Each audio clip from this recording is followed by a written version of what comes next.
Mika, Yes. saya lagi berpikir nih, Apa tuh? kalau dalam sebuah hubungan itu kan pasti ada yang namanya kita ketemu, happy-happy, dan paling jelek itu putus nih. Oh ya, Dan biasanya kalau putus kan siapa sih yang pengen putus? Pasti nggak semua nggak pengen. nggak pengen. Tapi kita dihadapkan dengan kondisi ketidakcocokan dan akhirnya mau nggak mau kita harus mengakhiri hubungan itu gitu. Betul. Tapi yang menjadi pertanyaan saya nih, apa sih yang harus kita lakukan kalau misalkan kita baru saja putus? Baru saja putus. Konteksnya pacaran ya. Kalau yang lain sih nggak tahu ya. Kalau misalkan pernikahan kan ada macam-macam tuh, Iya, masuk iya. ke fase pengadilan, Berat segala sih macam. itu. Tapi kalau misalkan udah bersama seseorang karena memang nggak bisa sejalan lagi, dia harus putus. Dan ketika putus tuh sebaiknya kita harus ngapain? Sebaiknya kita ngapain setelah putus? Tidak denial. Denial itu artinya tidak menyangkal ya. Tidak melakukan penyangkalan karena ini kerap kali dilakukan oleh banyak orang. Oh, artinya kalau udah tahu bakal putus tapi dibilang enggak kok, masih bisa gitu ya. Oh, Masih iya, iya. bisa kok, walaupun realitanya udah putus. Tapi di dalam batin kita kayak ada yang berontak gitu loh, Yud. Oke. Kayak masih optimis gitu. Oke. Oke, sekarang putus, besok pasti nyambung kok lagi gitu. Besok akan dihubungi kok. Kok nggak datang-datang? Oh, mungkin nggak punya pulsa dia. Masih optimis ya. Iya.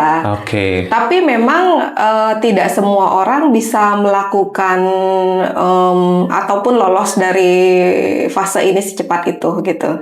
Jadi ada sih beberapa orang yang mungkin tingkat rasionalitasnya tinggi ya, sehingga ketika putus ya oke, kita putus, berakhir gitu. Dan habis itu dia melanjutkan hidup walaupun nggak enak di hati, tapi ya dia udah bisa memandang segala satunya objektif dan melanjutkan hidup gitu. Bisa ya kayak gitu ya? Bisa. Tapi apa nggak membuat dia hilang fokus ya? Beberapa orang, makanya aku sebut beberapa orang, tidak semua orang Oke. yang punya tingkat rasionalitas tinggi, mungkin sejenis orang-orang seperti Einstein.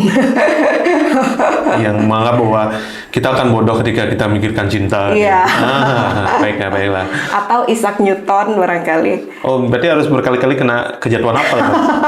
Tapi Isaac Newton juga itu jatuh cinta satu kali seumur hidup, habis itu nggak mau jatuh cinta lagi. Ada yang seperti itu. Oh, bahkan ada yang dia bagus di satu tempat, misalkan sebagai penemu dia oke, tapi di tempat lain itu dia sangat rapuh ya? Iya, sangat rapuh. Sampai ingin mengulangi lagi Sampai ya? tidak mau mengulangi lagi. Kasihan Tapi Pak ya, Newton ya. tapi orang-orang seperti ini lebih objektif gitu loh, Yud. Lebih tahu bahwa oke, ini hubungan sudah berakhir. Dan ya sudah gitu. Selain denial itu kan susah ya, tidak denial ya? Karena kebanyakan orang kan kayak menyangkal, masih di fase menyangkal ini. Iya. Dan itu sebenarnya manusiawi kok. Iya, iya. Ada timingnya kok, di mana itu akan berakhir nanti gitu.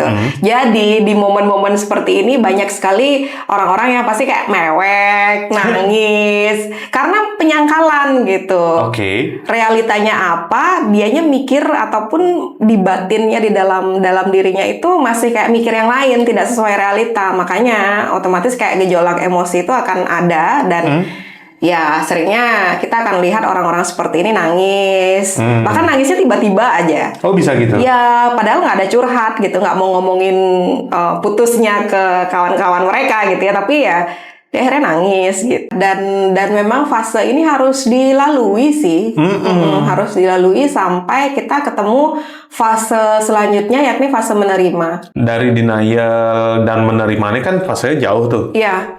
Kalau misalkan menuju ke sana, tentunya kita harus melakukan banyak hal ya. Dalam artian, kalau kita diam terus keingat nih. Benar. Apa hal lain yang mungkin positif bagi dia juga, yang bisa mempercepat agar dia bisa menerima nih? Oke, jadi di momen-momen ini kan berkaitan dengan emosi kita, ya, ketika mesti mencoba menerima itu sampai akhirnya di fase menerima, ya kan? Betul. Kita kan masih berusaha nih, makanya akhirnya kita masih kayak berkutat di fase penyangkalan ini. Kadang-kadang kita menyangkal, kadang-kadang kita nerima, tapi nggak sebegitu nerimanya gitu. Banyak cara sebenarnya ya ketika kita di fase ini. Salah satunya adalah dengan mencurahkan. isi perasaan kita ataupun denial itu gitu. Mencurahkan dengan curhat ke orang yang kita percaya, gitu kan. Kalau nggak ada yang dipercaya, cari profesional hold. Psikolog barangkali, karena psikolog pastinya lebih objektif ya, dan biasanya kita akan lebih leluasa cerita sama orang asing. Kenapa gitu? Iya. Berarti saya harus belajar bahasa Inggris. I want to talk with you, orang asing. Iya, ada benarnya ya. Kan orang asing ini siapa maksudnya? Orang yang tidak begitu kita kenal ataupun tidak begitu dekat dengan kita. Justru ketika kita dekat sama orang ini ataupun mereka kita malah enggan, karena enggan dihakimi. Kalau misalkan cerita atau curhat sama teman, bukannya dia dekat ya? Seringkali teman dekat kita itu karena saking dekatnya, akhirnya batasan-batasan itu kabur gitu loh. Kalau orang Bali bilang saru. Dan akhirnya mereka bisa semena-mena ataupun seleluasa itu mengeluarkan opini mereka dan cenderung menghakimi. Justru mereka merasa punya kuasa untuk hubungan yang dijalani temennya ya? Iya, benar. Tuh, kan apa aku bilang? Kamu bengkong kamu? Benar. Padahal ini kan lagi fase berduka juga toh. Iya kan? Dan ada lagi dia bisa gini ya, adu nasib kadang-kadang. Adu nasib. Kadang-kadang saking deketnya, kadang-kadang batas-batas itu kabur gitu. Dimana kita mesti menempatkan diri, ini kita sebagai pendengar nih untuk saat ini, kadang-kadang orang nggak sepaham itu. Nah, kalau misalkan ngomong sama orang asing bukannya berbahaya?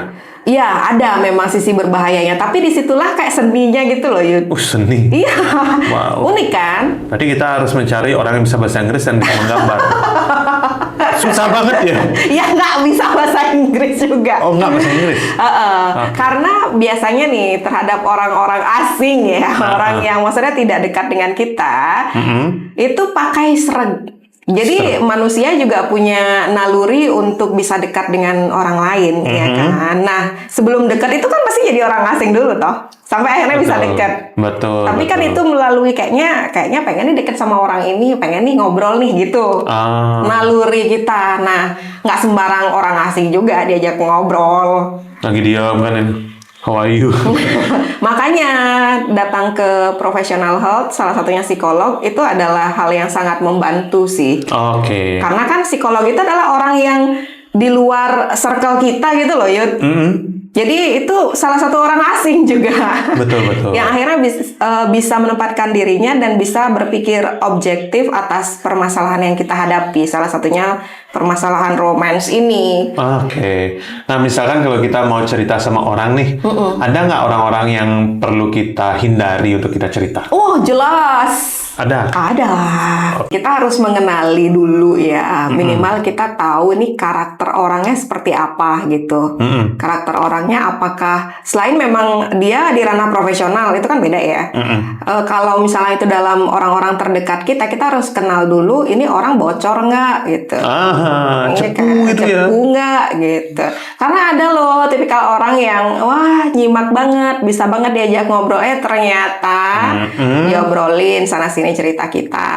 Itu bahaya ya. Ya, tidak semua orang bisa menjaga rahasia. Sebenarnya tidak semua orang itu memang fasih gitu loh menjaga rahasia gitu. Memang kayak ada keinginan menceritakan mungkin pengalaman orang lain, cerita orang lain, tapi kan berceritanya gimana dulu gitu.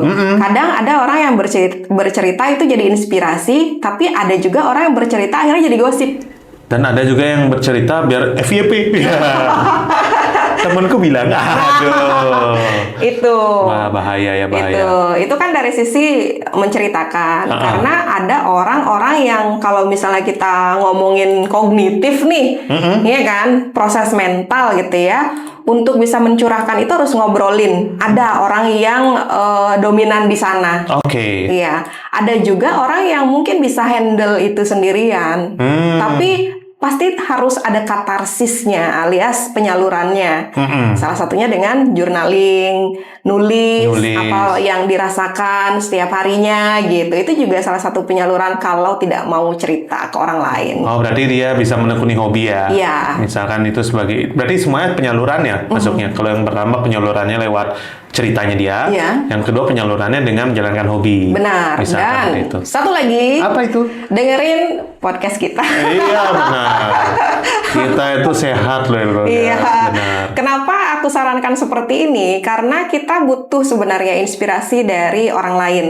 Jadi inspirasi itu tidak langsung datang ke diri kita gitu, enggak. Gitu. Kita butuh bagaimana orang lain punya perspektif tertentu. Baiklah. Dalam urusan hubungan itu sendiri, dalam konteksnya putus itu gitu, gimana gitu. Jadi kita harus proaktif cari inspirasi itu. Benar, walaupun nama podcast kita Hati versus Otak, sebenarnya kita mencoba untuk mendamaikan persepsi itu ya. Iya. Wah, kalau gitu saya mau mendamaikan dulu isi kepala saya. Widih. Karena sepertinya saya mau siap-siap kalau misalkan nanti saya putus. Wah.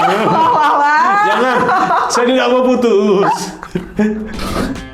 Gimana? Kejawab nggak kegalauan kalian dari obrolan kita tadi? Emang ya, susah banget kalau logika ketemu sama perasaan. Bawaannya berantem terus. Tapi tenang, bareng Bligong Yuda dan Mika Karisa, kita akan coba kasih solusi terbaik dari segala macam pertanyaan yang menghantui kepala kalian nih. Pantengin terus podcast Hati versus Otak di hari Rabu jam 8 waktu Indonesia Barat dan kasih otak dan hatimu berteman malam ini. Besoknya berantem lagi.